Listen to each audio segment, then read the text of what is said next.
Bonjour à tous, dans cette vidéo, nous allons voir comment déterminer le signe d'un trinôme qui est donné sous forme factorisée.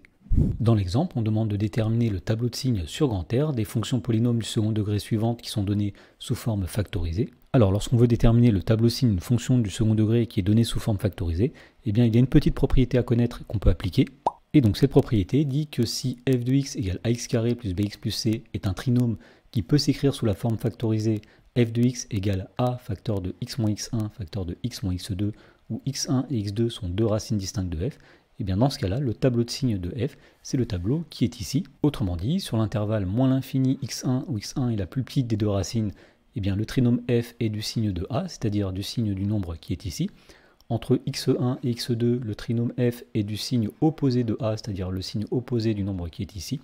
Et enfin, sur l'intervalle x2 plus l'infini, eh bien, le trinôme est du signe de a. Alors, dans la première question, on sait que f de x est égal à 2 facteurs de x moins 1 facteur de x moins 5. Autrement dit, nous voyons ici que les deux racines x1 et x2 de ce trinôme sont les nombres 1 et 5, et le nombre a est égal à 2. Et donc, pour avoir le tableau de signes directement de l'expression f de x, eh bien, il suffit d'appliquer la propriété.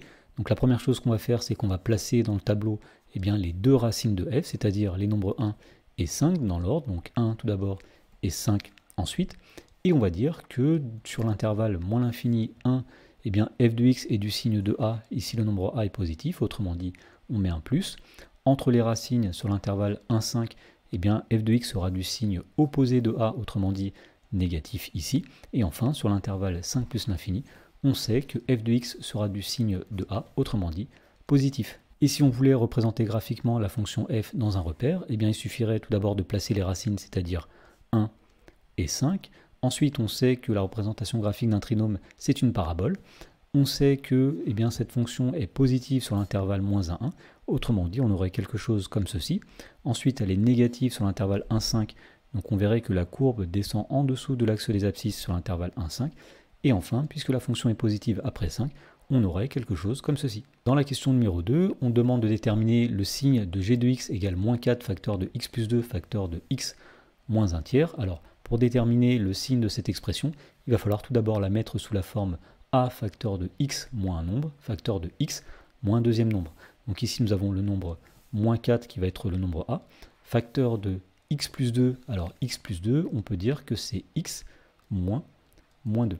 Et enfin, nous avons aussi x moins 1 tiers que nous allons laisser tel quel. Et l'avantage de cette écriture, c'est que nous avons ici directement le nombre a qui est moins 4, la première racine qui est moins 2, et la deuxième racine qui est 1 tiers. Et donc pour avoir le signe de l'expression g de x, eh bien, il suffit maintenant tout simplement d'appliquer la propriété. Donc tout d'abord, nous allons placer les racines moins 2 et 1 tiers dans la ligne des x, donc tout d'abord moins 2, ensuite 1 tiers, et on va dire que sur l'intervalle moins l'infini, moins 2, eh bien, g de x sera du signe de a. Le nombre a ici est négatif, donc g de x sera négatif sur cet intervalle. Ensuite, sur l'intervalle moins 2, 1 tiers, on sait que g de x sera du signe opposé de a. Puisque a est négatif, eh bien g de x sera positif. Et enfin, sur l'intervalle 1 tiers plus l'infini, g de x sera du signe de a. Autrement dit, g de x sera du signe de moins 4, il sera négatif. Dans la question numéro 3, on souhaite obtenir le signe du trinôme h de x est égal à 4x moins 1 facteur de 3 moins x. Donc pour pouvoir appliquer la propriété, il faut tout d'abord mettre h de x sous la forme a facteur de x moins x1 facteur de x moins x2. Donc il faudrait que dans les parenthèses, on ait x moins quelque chose, x moins quelque chose. Alors ici, nous n'avons pas x, nous avons 4x. Donc ce que nous allons faire, c'est que nous allons factoriser par le nombre 4. Donc nous mettons le nombre 4 en facteur, et il va rester donc à l'intérieur x, puisque lorsqu'on redistribue 4 fois x va donner 4x, moins 1 quart, puisque lorsqu'on redistribue 4 fois 1 quart va bien donner 1. Et de la même façon, on va essayer de mettre la deuxième parenthèse sous la forme x moins quelque chose. Alors 3 moins x, c'est l'opposé de x moins 3. Autrement dit, c'est moins x moins 3. Alors ici, il nous faut des parenthèses. Et pour terminer, eh bien, nous allons dire que 4 multiplié par moins 1, ça va donner moins 4. Il va rester ici x moins 1 quart. Et ici, il va rester x moins 3. Et donc on s'est bien ramené ici à une forme du type a facteur de x moins x1 facteur de x moins x2, où le nombre a est égal à moins 4, le nombre x1 c'est 1 quart, et le nombre x2 c'est 3. Et donc on peut maintenant obtenir le signe de h de x en appliquant la propriété.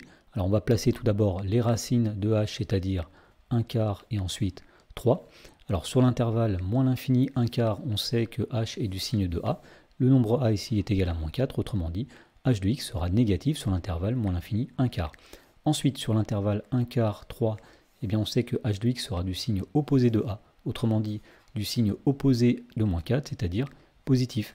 Et enfin, sur l'intervalle 3 plus l'infini, h de x sera du signe de a, c'est-à-dire qu'il sera négatif.